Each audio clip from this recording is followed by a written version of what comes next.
personal healing is so underrated. There is an intrinsic and undeniable connection between the relationship you have with your own emotions and how well you will be able to show up for the emotions of those you love. If you run from your own tension, you will lack the experience to show up for the tension of others. Self-exploration and self-transformation give you the education you need to improve your capacity to be with another person through good times and tough times. When you look inward, you start to see how imperfect you are, how you're still figuring things out.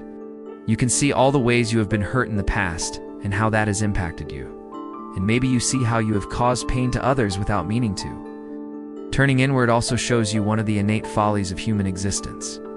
Nothing will ever be flawless, and no matter how hard you try, mistakes will be made. Seeing that in your own history and not running away from that truth helps you build compassion for yourself. That ultimately translates to compassion for others.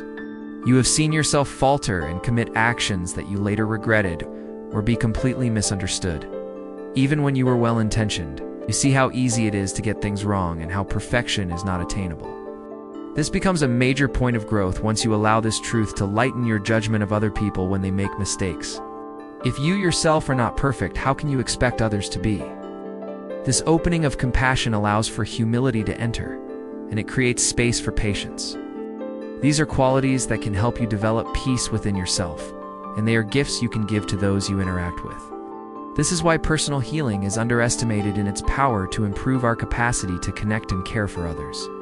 Modern society is still grappling with the mass scale of trauma. According to the World Health Organization, approximately 70% of adults worldwide have experienced trauma. But the fact is that real healing is possible.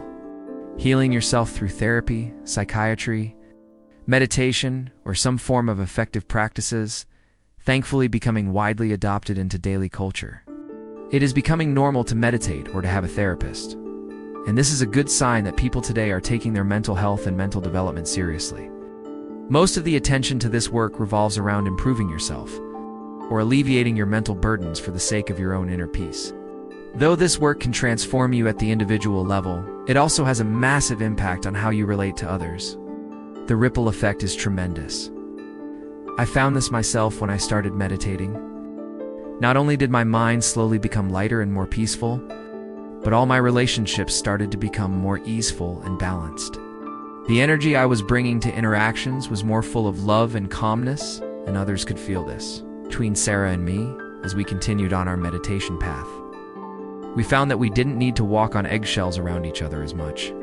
In the past, a small thing like forgetting about a doctor's appointment would become a full-blown argument about responsibility and not respecting the other's time. But now, we may still get upset about it for a few minutes. But it is accepted as a mistake, and we both own our part and discuss how we can handle things better in the future. Learning how to sit with discomfort and learning how to be with emotions as they arise without immediately needing to fix them is a huge part of this process. And being able to experience emotions fully without immediately judging them as good or bad is another. Once you are able to meet yourself where you are, you can start to meet others where they are.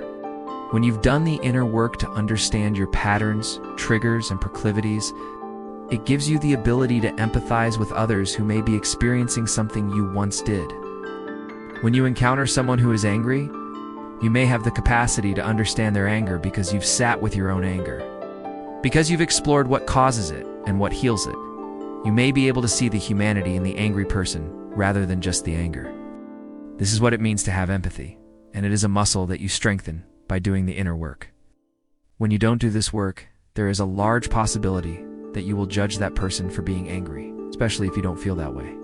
If you've never experienced anxiety, it might be hard to understand how someone can be so nervous that they need to leave the room. Or if you've never had debilitating depression, it might be difficult to take someone else's depression seriously, having done the work on ourselves. Sarah and I find ourselves in a place where we can be more compassionate and accepting of others. We can listen from a place of curiosity rather than judgment.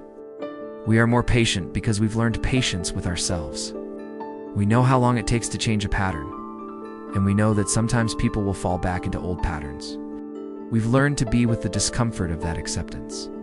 Healing yourself is not just for you. The benefits ripple out and touch everyone around you.